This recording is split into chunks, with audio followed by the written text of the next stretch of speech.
नमस्कार। आज हम भाषा के बारे में जानेंगे। भाषा क्या है और ये कितने प्रकार की होती है। आइए शुरू करते हैं।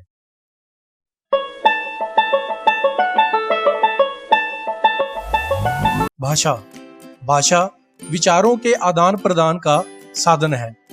आइए इसे उदाहरण से समझते हैं। नीचे दिए गए चित्र में दो लड़कियां आपस में बात कर रही हैं। पहली लड़की कहती है, आज मैं बहुत खुश हूँ। दूसरी लड़की उसकी बात सुनकर उसे कहती है, अच्छा क्या बात है। इस चित्र में एक लड़की अपनी बात को बोलकर प्रकट करती है और दूसरी लड़की बात को सुनकर समझती है और फिर जवाब देती है। बात को बोलकर कहना और सुनकर समझना, इसे ही भाषा कहते हैं। भाषा के दो रूप हैं। नंबर 1 मौखिक भाषा, नंबर 2 लिखित भाषा।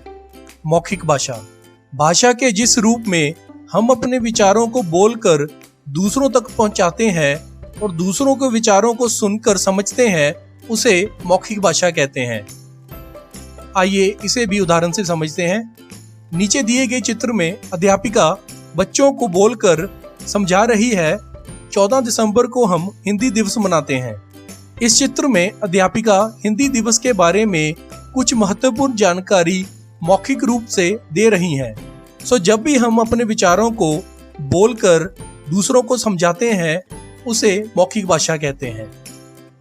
लिखित भाषा भाषा के जिस रूप में हम अपने विचारों को लिखकर दूसरों तक पहुंचाते हैं और दूसरों के विचारों को पढ़कर समझते हैं, उसे लिखित भाषा कहते हैं।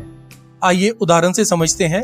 इस चित्र में अध्यापिका गणित के सवालों को लिखकर बच्चों को समझा रही हैं। भाषा के जिस रूप में हम अपने विचारों को लिखकर दूसरों तक पहुंचाते हैं, उसे लिखित भाषा कहते हैं।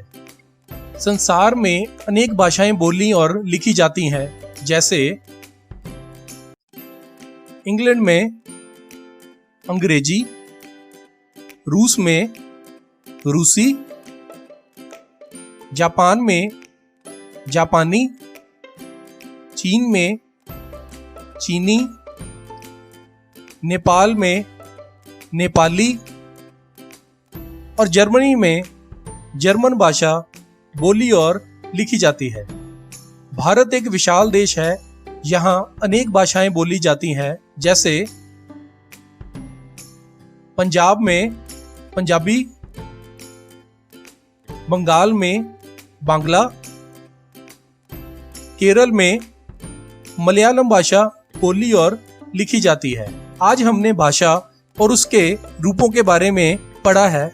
आज के लिए इतना ही। धन्यवाद।